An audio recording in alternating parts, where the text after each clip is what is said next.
কিৰ যজ্ঞ কনষ্ট্ৰাকশ্যনৰ এগৰাকী স্বত্বাধিকাৰী। মই তেওঁৰ কাষলৈ যাম আৰু তেওঁৰ কাষলৈ যোৱাৰ আগে আগে আমি দেখুৱাম যে এই 11 ফুট উচ্চতাৰ জুবিন গাৰ্গৰ যি আচলতে এটা প্ৰতিমূৰ্তি তেওঁ তৈয়াৰ কৰিছে, হাতত গীটাৰ লৈ থকা, অতি সুন্দৰভাৱে নিৰ্মাণ কৰিছে। আমি অকণমান আগুৱাই যাবলৈ চেষ্টা কৰিম আৰু কি ধৰণে তেওঁ যিখন মুখা অৱয়ব, সেই মুখা অৱয়বখন তেওঁ বনাই থকা পৰিলক্ষিত হৈছে। আমি আগুৱাই যাম আৰু আগুৱাই গৈ দেখুৱাম, যিহেতু তেওঁ এতিয়া সেই কৰ্মতে ব্যস্ত আছে আৰু উৰেটো নিশা তেওঁ উজাগৰে থাকি তেওঁ জুবিন গাৰ্গৰ সেই মুখা অৱয়বত তেওঁ এতিয়া পৰশ দি থকাৰ চেষ্টা চলাইছে। পোনপ্ৰথমে মই আপোনাৰ পৰা আপোনাৰ পৰিচয়টো জানিব বিচাৰিম।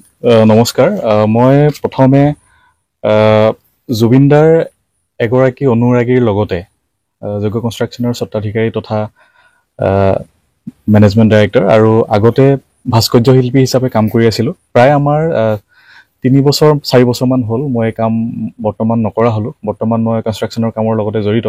কিন্তু তথাপিতো দাদাৰ যিদিনাৰ মানে খবৰটো পাইছিলোঁ দেহাৱসান হোৱাৰ, সেইদিনা সাংঘাতিকভাৱে আচলতে ভাঙি পৰিছিলোঁ। কাৰণ আমাৰ লগতে মানে মোৰ লগতে আমাৰ গোটেই অসমৰ হওক, গোটেই ভাৰতৰ হওক, মানে সকলোৱে তেওঁ খুব প্ৰিয় আছিল আৰু তেওঁৰ গান শুনিয়ে ৰাতিপুৱাৰ পৰা সন্ধিয়ালৈকে বা আমি বেছিভাগ ঘূৰি থকা হয়, তেওঁৰ গান শুনিয়ে তেওঁৰ লগত এটা এনেকুৱা এটাচমেণ্ট বা তেওঁৰ লগত এনেকুৱা এটা ৰিলেশ্যন, তেওঁক যদিও বহুত বেছি লগ হোৱা নাই কিন্তু তথাপিতো সাংঘাতিকভাৱে তেওঁৰ লগত আমি মানে জড়িত হৈ আছিলোঁ বা একদম এজনে ইজনৰ লগত যেন ভাল বন্ধু, তেনেকৈ আমি মানে ভাবি আছিলোঁ। যিদিনাই এনেকুৱা এটা খবৰ শুনা পালোঁ, মানে সাংঘাতিকভাৱে ভাঙি পৰিছিলোঁ আৰু ভাবিছিলোঁ যে কি ধৰণে তেওঁক আমাৰ মাজত জীয়াই ৰাখিব পাৰোঁ।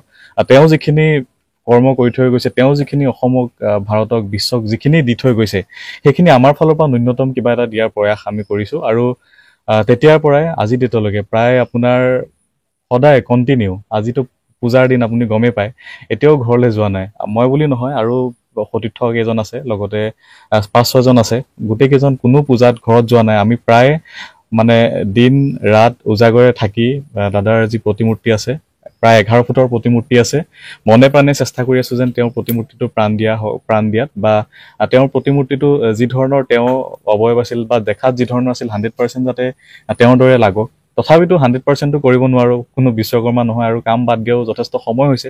তথাপিতো নিজ হাতেৰে ইমানখিনিলৈকে কৰিছোঁ আৰু কিছু কাম আছে, আৰু 2 দিনমান তেওঁৰ মুখখনত দিব লাগিব, হয়তো তেতিয়া আৰু ডিটেইলত হ'ব।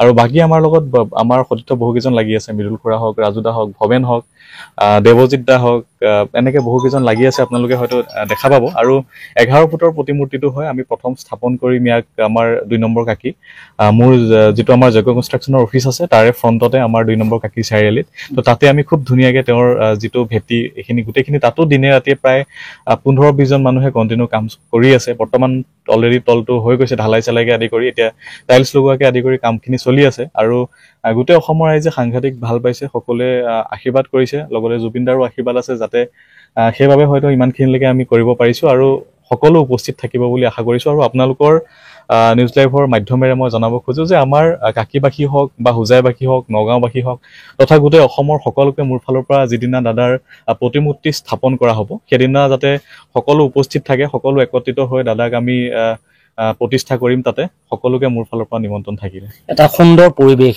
যি ঐতিহ্যমণ্ডিত কলং, সেই কলং নৈ পাৰত এটা নিৰিবিলি পৰিৱেশৰ মাজত এটা সুন্দৰ পৰিৱেশত আপুনি জুবিনদাৰ এই প্ৰতিমূৰ্তি আপুনি নিৰ্মাণ কৰিছে।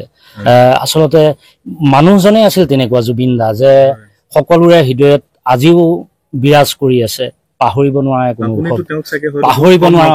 ময়ো কম লগ পাইছোঁ বা হয়তো অসমৰ বহুত এনেকুৱা মানুহ আছে যি হয়তো জুবিন দাক কেতিয়াও দেখাও নাই, লগো পোৱা নাই, তথাপিতো তেওঁ সকলোৰে মানে মনত আছে, প্ৰাণত আছে, তাৰ ভিতৰত সোমাই আছে। চ' তেনেকুৱা এজন ব্যক্তি যি ৰাইজৰ কাৰণে সৰ্বোচ্চ দি গৈছে, আৰু আমিও যথেষ্টখিনি ৰাইজৰ কাৰণে কিবা কিবি কৰি থাকোঁ। আৰু এতিয়াও আমি জুবিনদাৰ বাটেৰে বাট বুলিম, তেওঁ যিখিনি চিন্তা কৰিছিল, তেওঁ যিখিনি সপোন আছিল, সেইখিনি আমাৰ সপোন হিচাপে লৈ আমি আগবাঢ়িবলৈ চেষ্টা কৰিম। আৰু যজ্ঞ কনষ্ট্ৰাকশ্যনক ৰাইজে বহুত মৰম দিছে, বহুত আশীৰ্বাদ দিছে, তো যাৰ ফলত আমি এটলিষ্ট আজি মানে একো চিন্তা নকৰাকৈ দাদাৰ প্ৰতিমূৰ্তিভাগ নিৰ্মাণ কৰি আছোঁ।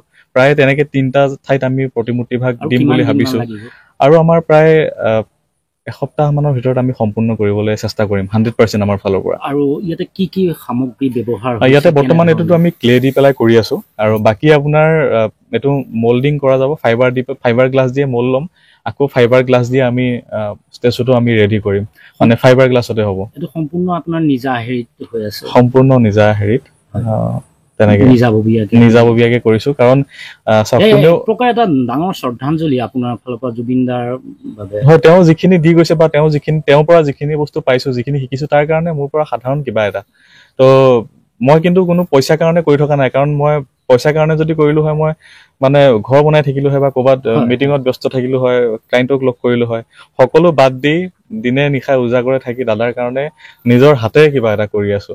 হয়, নিশ্চিতভাৱে আচলতে অতি সুন্দৰ কথা। আমি অকণ গোটেই পৰিৱেশটো দেখুৱাবলৈ চেষ্টা কৰিম। অকণমান কেমেৰা পাৰ্চন যদি দেখুৱাই মুখা অৱয়ৱটো যদি অকণ সুন্দৰকৈ দেখুৱাব পাৰে, কাৰণ যিহেতু বনাই আছে, কোমল হৈ আছে এতিয়া, অকণমান সুন্দৰকৈ দেখুৱাবলৈ মই অনুৰোধ কৰিম। চাওক, অতি সুন্দৰ নিখুঁতভাৱে যেন একদম হাঁহি থকা সেই জুবিন দা, মৰমীয়াল জুবিন দা, সকলোৰে অন্তৰত বাস কৰা জুবিন দা কেনেধৰণে আচলতে তেওঁ তৈয়াৰ কৰিছে। 11 ফুট উচ্চতাৰ এই প্ৰতিমূৰ্তি তেওঁ 2 নম্বৰ কাকিত তেওঁ স্থাপন কৰিব। আৰু অতিকৈ সুন্দৰ কথা যে যিখন ঐতিহ্যমণ্ডিত কলং বুলি কোৱা হয়, সেই কলঙৰ পাৰত এটি নিৰিবিলি স্থানত তেওঁ এই কৰ্মভাগ কৰি থকা পৰিলক্ষিত হৈছে। অকণমান যদি কেমেৰা পাৰ্চন দেখায়, চাওক কিমান সুন্দৰকৈ আচলতে নিখুঁতভাৱে প্ৰতিটো বস্তুৱে ইয়াত সংস্থাপন কৰিবলৈ তেওঁলোকে চেষ্টা কৰিছে। জুবিনদাৰ হাতত থকা সেই ঘড়ীটোলৈকে তেওঁ অতি সুন্দৰভাৱে তেওঁ সজাই পৰাই তুলিছে।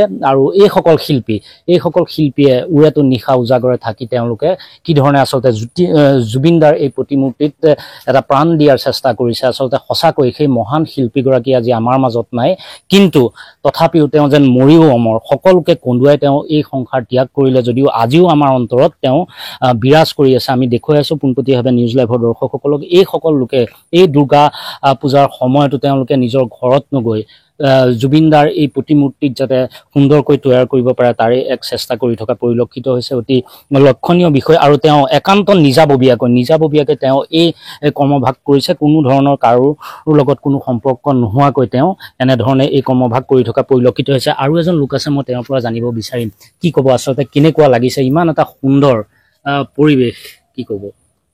আচলতে এইটো জুবিনদাৰ কাৰণে এইটো বিৰাট শ্ৰদ্ধা আমাৰ ফালৰ পৰা। আমাৰ তেখেতে যিমানখিনি কষ্ট কৰি কাম কৰি আছে, হয়তো ইমান সহজ নহয়, মই দেখি আছো, কিন্তু আমিও নোৱাৰিম কৰিব যিমান কষ্ট কৰিছে। জুবিনদাৰ প্ৰতি মানে গভীৰ শ্ৰদ্ধা, তেখেতৰ গভীৰ মৰম, সেইখিনি কৰিব পাৰিছে। হয়, আচলতে এয়াই প্ৰকৃত সত্য। আচলতে আমি মানি ল'ব নোৱাৰোঁ কেতিয়াও, কিন্তু তথাপিও ভগৱানৰ ওচৰত আমি সদায় ঋণী হৈ থাকিব লাগিব, যাতে জুবিন দাক আমাৰ মাজত সদায় জীয়াই ৰাখি